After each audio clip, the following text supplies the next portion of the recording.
We are living through an invincible bombardment. It's in fact a crisis.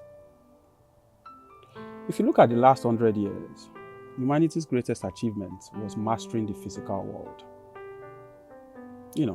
Conquering the physical space. We built infrastructure. We poured concrete to connect cities. We did that very well.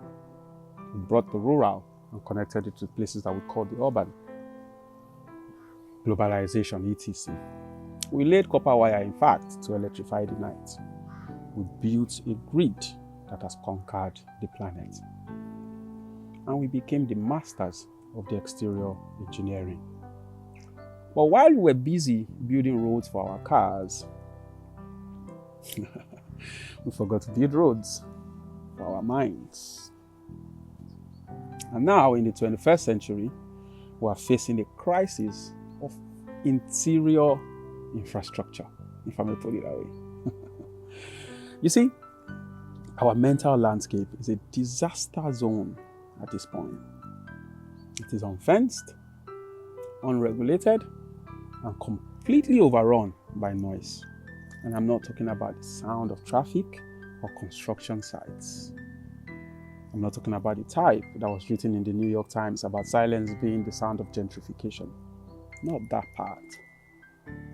I'm talking about the industrialized algorithmic of information overload. The sonic warfare for your attention. You see, we have created a civilization with zero margins, no boundaries. There's no gap between thoughts and action. There's no gap between waking up and jumping right into the matrix.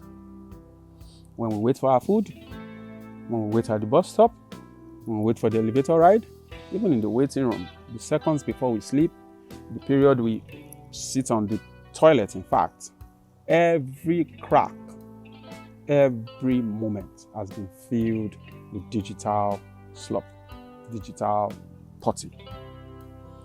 You see, we are drowning in the connectivity, yet we are starving for coherence. So now we have to ask the uncomfortable truth. We have to ask the uncomfortable question, in fact. Why? Why do we actively participate in our own suffocation? One of my favorite philosophers, Naval Ravikant, on X, he had a very brilliant diagnosis of this situation when he said we use the external noise to drown out the internal noise. And that, I believe, is the terrifying truth of the modern condition. We seem to be very afraid of silence because clearly silence must act, or silence acts as a mirror. When the podcast stops, when the YouTube video is no longer playing, when the TikTok is not scrolling, and when the feed refreshes and nothing new appears. Just like that time when Cloudflare crashed and X wasn't working and everybody went into panic. You are left alone with yourself. You are left with your own anxieties, your regrets, the uncomfortable questions you have been dodging for over a decade. Or for a decade if you're younger. So what do we do every time it's happening? We reach for the pacifier. We find something from outside. We choose the chaos outside to avoid facing the chaos inside. Well, it worked very well for a long time, but there's a profound cost to this avoidance. And the cost is debt. 2 case studies, 2 types of minds, 2 architects in charge of the future. Let's unpack it. One, which I was guilty of in the past and I've tried to stop. The reactive mind, the modern executive, the frantic creator. Their day is filled with a game of what am I going to do? What can I do? What am I going to do? What should I do? What can I do? What can I do? What can I do? What can I do? Guacamole round the clock. They wake up and immediately they check their inbox, surrendering their cognitive sovereignty before their feet even hit the ground. Their infrastructure is completely porous. Yeah. Every email, every notification, everything is an hostile breach of your wall or this executive's wall, constantly hijacking and occupying them. They are busy, they are exhausted, but they are not building. They are simply managing the noise. This reactive mind cannot strategize for the next decade. It's impossible because it cannot even secure the next 10 minutes successfully. So how are you going to go that far into the future? Now let's contrast this with case study number 2, the resonant mind. I'll put it that way. Think of deep thinkers that you know, true artists, the artists rather that you know, the true visionaries that you have read about and respected, the ones who actually change the trajectory of things. When you study deeply their habits, you will find a common architecture in what they do. They do not treat silence as a luxury. No, they do not treat silence as a luxury. They treat it as a necessity. It's a very important part of their lives.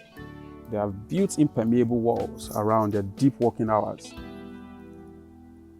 They know that that deep work period cannot be compromised. Not just work, deep work. Simply because they know that in an era where everything is downloadable, you cannot download a vision. You have to excavate it from the inside to the external. And that excavation requires quiet, because it is in the silence that disparate ideas connect. It is in the silence that the signal gets separated from the noise. This is where synthesis happens. If you do not, my friend, have an infrastructure for silence, you remain a shallow thinker in a deep, deep world. You have basically become just a tower, a dish, a DSTV dish, an antenna for other people's agendas, instead of the origin point of your own thinking. So how do we rebuild so that we're not doing doomsday forever? First, we must stop viewing silence as the absence of sound. That's not what I'm talking about. We must start viewing it as the presence of structure. You need to become an interior engineer. You need to become an interior engineer. You must build dams to hold back the flood of daily trivialities. You must build filtration systems that separate 99% of the inputs trying to enter your mind. You must schedule the void. This is not about meditation or wellness. Even those are important. This is about survival. This is a survival strategy if you want to go into the next future that we're heading on to. You need blocks of time in your day where nothing is allowed to enter. No screens, no inputs. Just you and the terrifying discipline of your own thoughts. I can assure you, it will be very, very uncomfortable at first. Good. You're on track when that happens. Because discomfort means that the withdrawal is working.